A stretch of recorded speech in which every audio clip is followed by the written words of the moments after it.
So, hello. Should I call you Pete or Rich? Rich. Rich. Yeah. Okay, pleasure to meet you. Good to meet you. I'm really interested about this collaboration.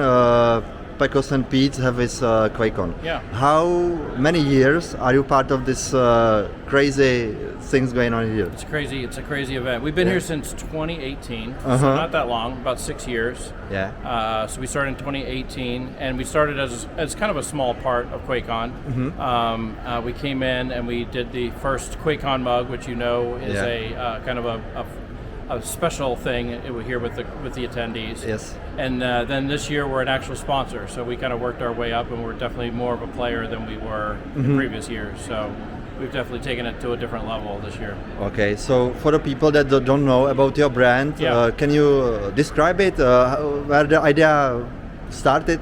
Yeah. So. Wow, I named the company after my dad, so Pete's my dad. But I found that there wasn't a whole lot of alternatives as far as products out there, beverage products at events that I would attend. So there's Coke, there's Pepsi, there's a lot of artificial sweeteners. Yeah. There's a lot of high fructose corn syrup. Nothing that's good for you. Nothing that I wanted. Yeah. And so I wanted to create something that I thought was good for me. And if it was good for me, I'm sure other people would like it. Yeah. So I came up with a bunch of different products that were made with pure cane sugar that are all natural ingredients. And when I say all natural ingredients, they're all natural extracts, so they're not artificial extracts. So I'm not necessarily good for you, but better for you, right? Yeah. So there's a lot of sugar, but it's good. It's a good, more healthier product than the high fructose corn syrup and artificial extracts.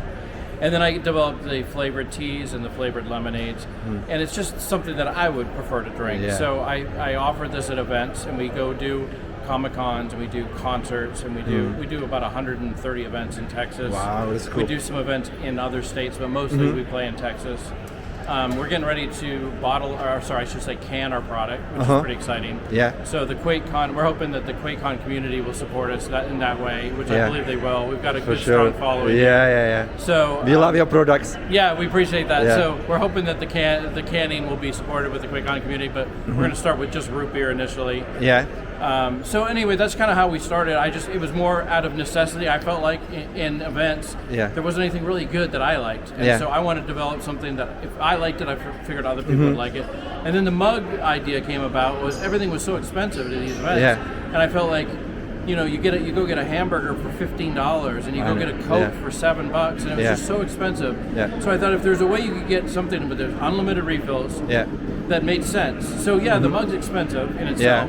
But when you really look at it, you're getting unlimited refills For throughout 4 the days. entire event. Yeah, that's cool. So you pay a premium for the mug, but then you bring that mug back. You can bring it back each year and just pay the refill. You don't have to get the mug every year. I mean, a lot of people are collecting those mugs because they are awesome. So it turned out that a lot of people collect them, but the idea was that you could bring your mug back each year and just pay the refill fee. So you didn't have to buy a mug every year. But people ended up collecting them, and they like to get the mug each year, which is good for me. I mean, obviously we like to sell the mug, but the idea was to save money and it would be a good value for the QuakeCon attendees. And so that was initially the idea, right? Yeah, So, I saw many people that were like having those mugs hanging around. all from every year, And so when COVID hit, it was really difficult. I know. And so we did the at-home, and so we did an at-home mug. We worked with Bethesda and did an at-home mug. And then after the first 2020 we did at home, we thought, okay, we'll have a live event again in 21. Well, we did another at-home mug in 21. And then in 22 we did another at-home mug. So we had 3 versions of the at-home mug. And then last year we did the live version here. And so we're slowly building back. How good it was for you to get back on this event last year? Are we really happy to get back? Oh, we were so happy. So last year was good. This year was amazing. Right? Last year was a kind of a slow roll. So I felt like we were just kind of getting. It was like smaller, more intimate. A little more intimate. I enjoy it as well, to be honest. I did too. And we didn't quite get the attendance from the public this year that we were kind of hoping for, but I think that it's going to slowly take time.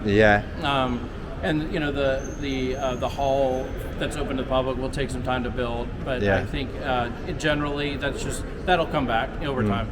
But the BYOC is definitely, I believe it's back. I mean, these guys are great, and I think it's so. generational, right? I mean, you've got kids now that are coming, so it's just a generational thing that's passed down.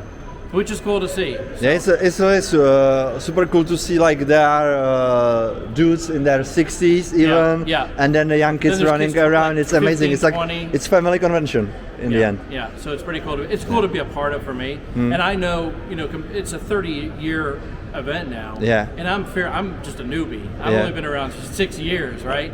So it's cool for me, but I know that there's guys that have been here for 30 years. So it's nice that I've been accepted into this community, even at a young age of 6 years old, being a part of it. So it's cool. I'm thankful for that. So that's cool. You are offering quite a wide variety of flavors over here. How many in total do you have? I make 18 right now, but I'm always coming up with new flavors. So we do flavored teas, we do flavored lemonades. I love those teas. I basically survive on those teas. Those teas are great. But this year we brought a peach tea in, but we make a raspberry tea. We make a raspberry lemonade. So we do other flavors. We can't. We only have 7 taps, so we can only do 7 flavors. But we try to rotate them out. This year we brought an Pete's Energized Ale, which is like our version of a Monster or the Bull, the other energy drink. I won't say it, but anyway. So that's our version of an energy drink. And the guys seem to like it. So we do. One last question for you. Do you know how much liters or gallons do you serve this year? I can probably figure it out. We brought a lot. So let's say, because you have 2 stands over here. One is in BioC, one is here right at the security. 20, around 5,000 gallons. Wow, crazy. That's a lot. Yeah, and that's a rough estimate. But I mean, I would say probably around 5,000 gallons. Okay, thank you very much for everything. Hope to see you next year. And I wish you all the best growing your business, because it's amazing. Your beverages are really tasty. So it's cool to see you around. Appreciate taking the time. Good seeing you. Thank you. Thank you.